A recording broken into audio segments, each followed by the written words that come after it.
So today we're going to fit the relay, which is the connection from our car battery, or van battery, whatever you want to call it, to the leisure battery, which is going to be fitted in the van.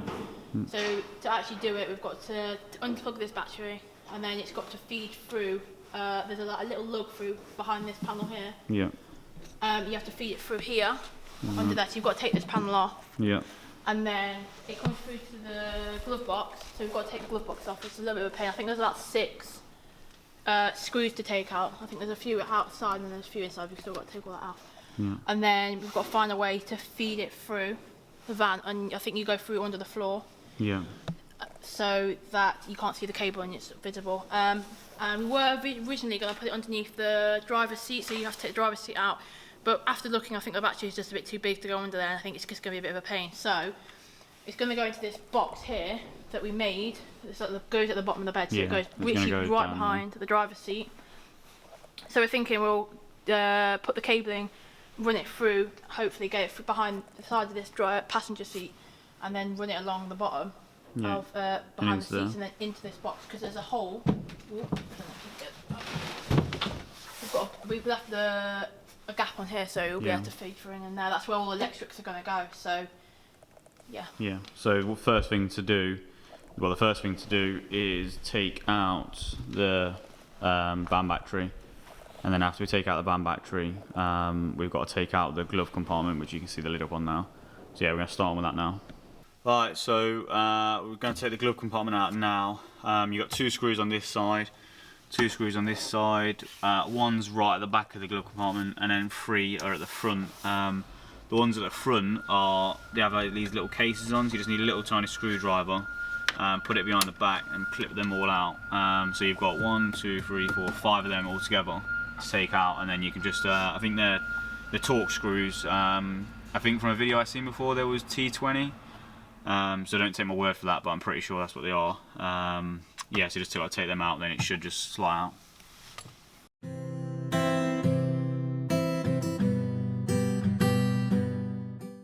Right, so one of the issues we've got is we've only got a long screwdriver that can connect to the torque bit that we've got, but obviously, as you can see there, it don't fit in.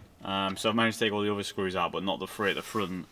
So what I'm having to do, which is a bit of a bodge job, but it's doing it at the minute, is get some pliers and grip onto the back of the drill bit, I suppose it would be, but onto the back of that, and then having to do it by hand like that, which is obviously way harder than if you had the right tools, but yeah, it's doing the job, so that's all that matters. It saves a bit of money in the long run as well, which maybe it helps.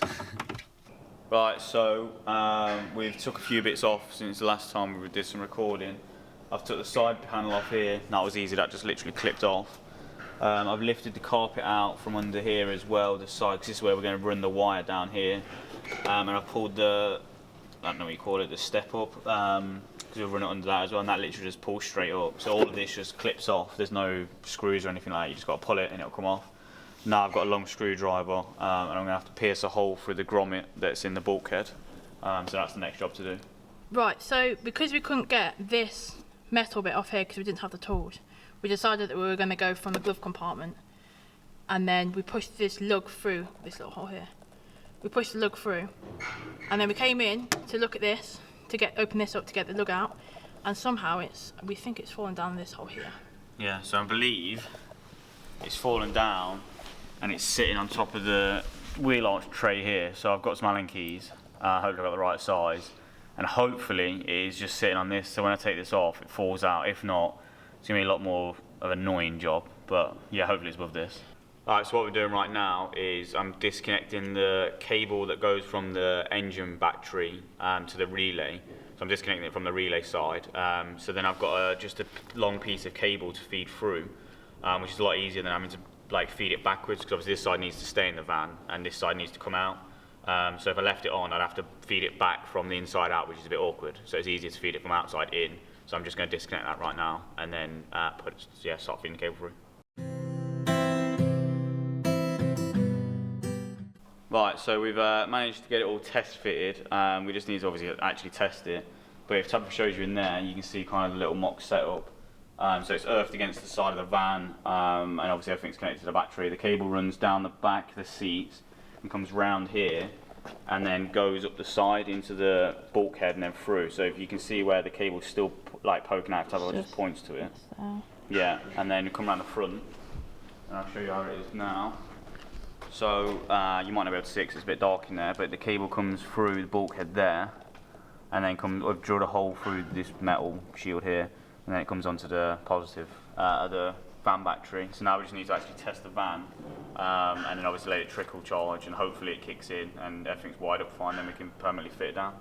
Right, so now it's time to actually test, make sure the van starts to start off with, and then let that charge up a little bit, and hopefully it starts trickling into the ledger battery. So, ignition's on. Let me just make sure it's not again. Yeah. Well, at least the van started up fine. Right, so as you can see, it's actually working nicely.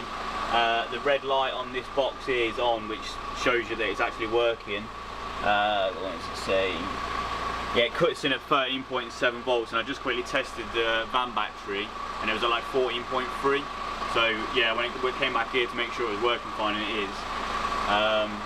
So yeah, now we have at least have some electric working. Now we've got to set up the whole of the system, fit the solar panel, but that'll probably be another day now. We'll see what we can get done today.